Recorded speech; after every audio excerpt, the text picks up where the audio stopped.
Okay people, today we're gonna attempt to take a quick look at the Skeletron Roboskull Mark II. As I've proven a couple of times, it's always trial and error when I shoot in this part of the shop, when I need to break open something that's too big for the review space. I forget how to set it up, where the cameras go, what to move, so if this looks bad, I apologize, I'm sorry. But before even getting to the toy itself, I'm impressed with the shipping carton. It wasn't necessary to go all out on the box itself, but they did, and it's pretty damn cool. Lord Robo of Roboskulls. You didn't know I was royalty, did you?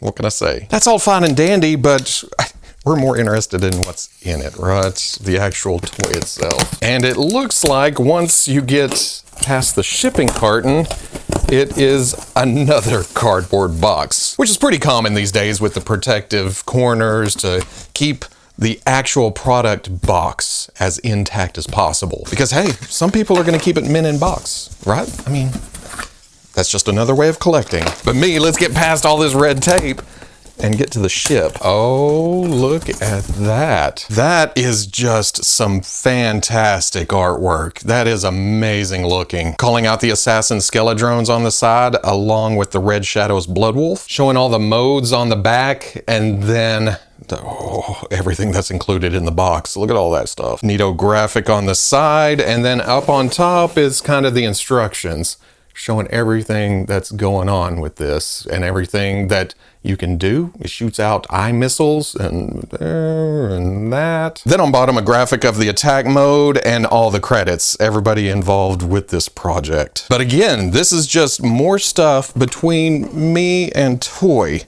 so it's gotta go. It is crazy to see plastic tray involved with this. Just, First of all, there's a big manila folder. Is this a secret mission of some kind? Whoa, I like that. Have some blueprints for some Wile E. Coyote action in case you want to take down the Roboskull. This is how we do it.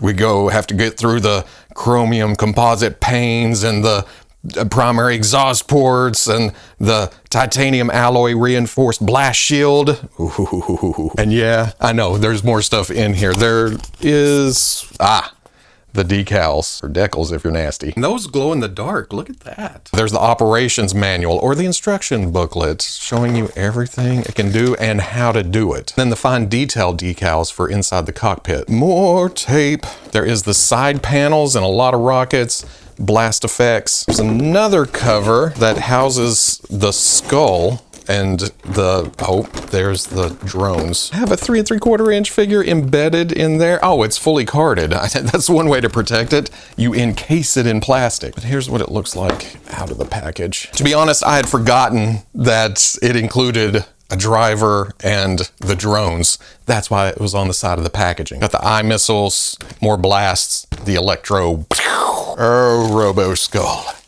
I knew him well. Get everything out and sorted. I was about to just go off script, go off on my own, go rogue, and start plugging things together and realized, maybe I should look at the instructions. Firmly press the wing and cone into the skull. And these are labeled with an R and an L. And my first thought was, is it right and left from the front or from the back? And then I saw a small little key inside the peg hole. L goes on the left if it's facing away from you, which I guess doesn't matter because the wings rotate around.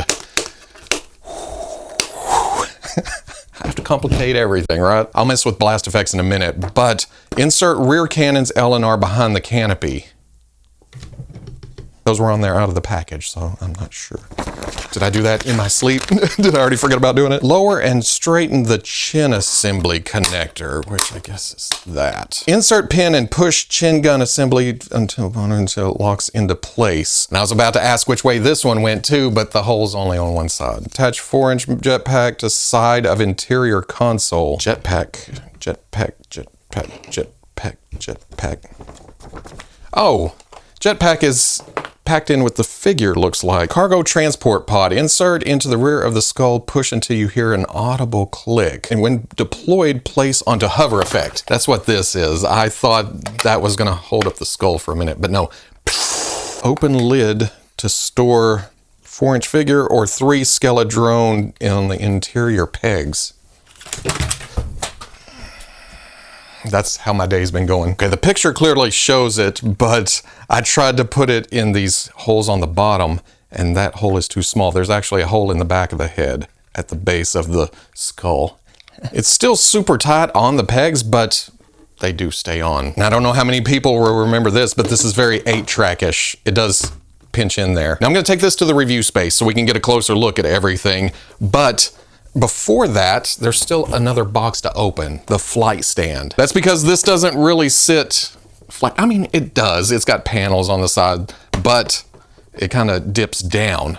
I guess this is gonna keep it up and upright. Plus, I wanted to open more box, right? Again, very nicely packaged with a tray and more blast effects. Nifty. There are 2 clear panels that I'm gonna guess are gonna be the uprights. There's also 2 more higher side panels. Then the base with the logo on it, matte black, very quality feeling, and it opens up to store extras. I like extra storage because of all these blast effects. I can just put it down here and not have to worry about going and digging through baggies or tubs. Where did I put that Roboskull stuff? And then, like I said, more blast effects. Okay, now let's take it to the review space, get a better look at this sucker. And here it is in all of its red and black glory. Oh, and some translucent material too. I haven't even put the decals on yet, but that's okay because it came out of the box with some logos already, some warning stickers and some red pinstriping, just some flair,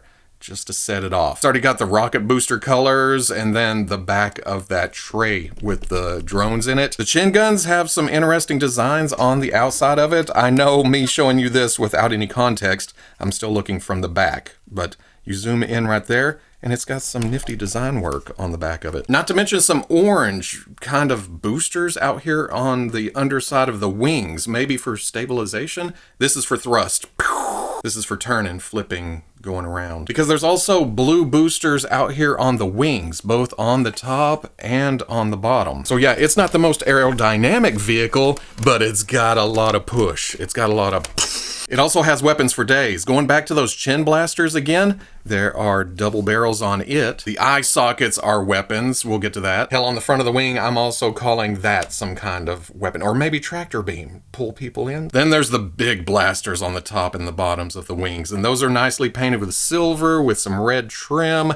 It just, a lot of nice design work here. Oh, got some pinstriping running on the inside of the wings too, just in case there wasn't enough going on for you. Some kind of logos on the both sides of the cockpit. I'm not quite sure what those are. Of course, I'm not quite sure the original concept of this. I just know that it's a Roboskull, and that's as far as my knowledge goes. We already established that the wings are a smoky, translucent plastic. Well, when you get to the cockpit, that is a red tint to it. Even on the front right here, dead center of the forehead. That stays in place when you open this up, which is easiest if you pinch both sides of the cockpit and then just lift up. My first impulse was to keep pulling, but it only seems to open up this far, which may seem like it makes it a pain in the ass to put figures in, but thankfully, you can take the seat out and preload your pilots. This is for 3 3/4 inch figures. You have the pilot, you have the gunner, but no details are spared. Look at those handlebars with the little targeting systems up on top. These paint apps are, oh, mwah. And it's essentially the same thing on the front for the pilot. I guess he's got targeters too. There's guns on front and back. Even these rods behind the seats are paint. I mean,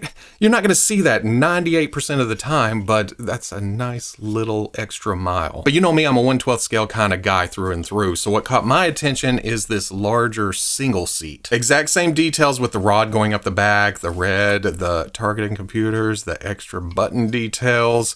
Oh, and I forgot to point out that those are on ball joints. Both seats have 3 pegs on bottom, 2 up front, 1 in the back, or well, in this case, it's 2 up front, 1 in the middle. And there's 3 peg holes in the bottom there. Again, I haven't put the decals in. This is how it was out of the box. So I'm not quite sure what those others are for yet, but there's front panel, there's front display, and there's also some there in the back. Let's drop down because there's also some up here. Maybe rear view mirror. And that's the same for the other side. I just noticed up inside the canopy is another display for the back seat. There's also this skull and crossbones. Ooh. This Fresh Monkey Fiction Big Bad Workshop Operation Monster Force figure seems as good a guy as any to have piloting this thing. So you just got to get in there and, okay, I have the feet kind of pushing down, keeping it from going down on the pegs, but it does plug in. It does fit. Get them all looking. Close the cockpit and even still has some headroom. And you know what? I've made it this far into the review without looking at the skull itself. Check out that sculpt. It is just evil looking. And that beautiful detail is just popped with a dark wash, makes it a little more sinister. But I will admit, after noticing that and thinking, God dang, that is awesome, the shiny red plastic of the rest of the ship does kind of stand out now. Well, I get it, okay? That's like metal. They keep it clean and everything. But you get to the skull, well, you know what? Now that I'm looking at it, it almost separates the skull from the rest of the ship like this is a helmet. See the separation here where the hard line comes down on the outside of the skull? Ooh, maybe they took these from giants and made ships out of their heads. I think I'm onto something because these plates look like they're just bolted onto the chin. Then there's these jawbone hoses coming down and the darkness inside the eye sockets. I like this more and more as I mess with it. Going over some of the features, like we saw in the assembly phase, the chin gun does come down on a rod and you can tilt it up and down. The jaw does open, and when I was talking about firepower earlier, I forgot about these dang things, these rocket launchers inside the mouth. I also forgot to check out the sculpt of the teeth. Oh, no, sir, you've got a cavity right here. Anyway, how's the wife and kids? That's good to hear, good to hear. We also learned that the wings do flip all the way around if you want them backwards for more of a pointier look. These points back here do flip up and out to make it more substantial. And then there's hinges here and here, so you can bring the wings in for a Darth Vader attack run look, or you can go out for, again, bring this out here. Oh, you can go there and there. Oh man, look at that. Or you can turn the wings up with those out and turn it into a Walker mech type situation. And that actually makes sense with the side tampos there. And then in case you skipped the first half of this video, this comes out as kind of a storage casket, and you can put a 3 3/4 inch figure in there, or the Skeletron. Yeah, boys, let's play a little Credence.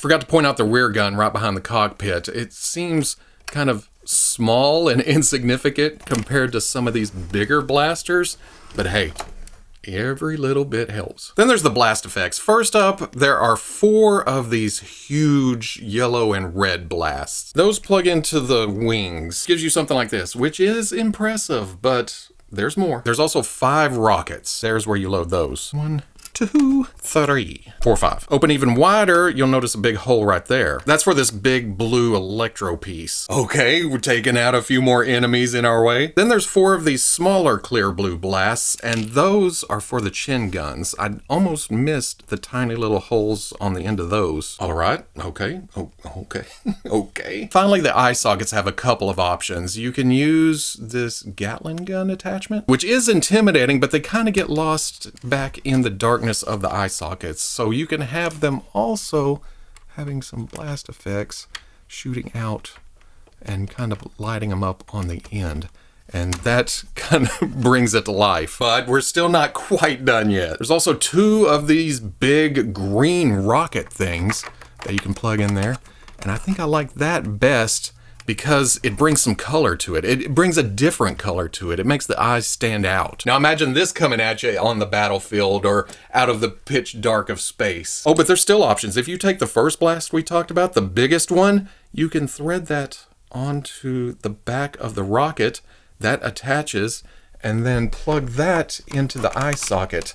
And now you have a blasting rocket. Holy shit, that is awesome. Displaying it like that can be cumbersome though. In fact, as I was messing around with it, when it was sitting on the wings, they do tend to kind of buckle a little bit if you get to rocking side to side. Now, I've already shot other parts of this video, but coming back around to show the stand actually in use, I realized that I was doing it backwards. I was putting these in, and then I was trying to keep those to the front and put the chin gun through, and it was a little frustrating that it would just sit on top of it. I knew the shape up here was very specific, but I couldn't get it to fit anything. But the reason I kept trying to do it like that is because the logo was facing this way, and it took me far too long to realize that I can just take this and put this way, and there's the logo facing forward whenever you have the stand uprights in the correct position. Because in that position, it fits the shape of the skull perfectly. And now it's facing forward,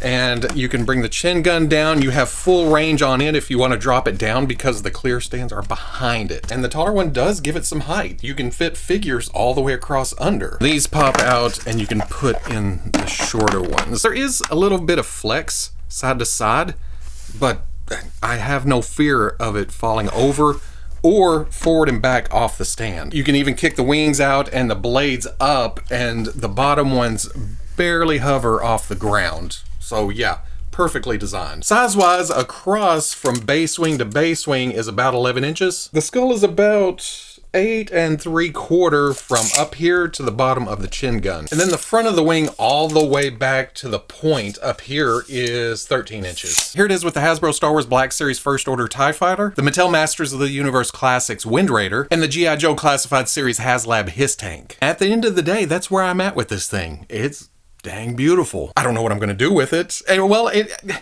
I put a Monster Force figure in there. Maybe that's where I'll keep it because it is kind of monstery. Or maybe I'll face off with the evil forces of Skeletor. Either way, it's a neat, unique addition to the collection. Even though I've been trying to cut back on larger items, sometimes they're just too cool to pass up. It's just too impressive. All the add-ons, all the options, the wing configurations, the skull, the Roboskull. This thing was calling my name. That's all there is to it.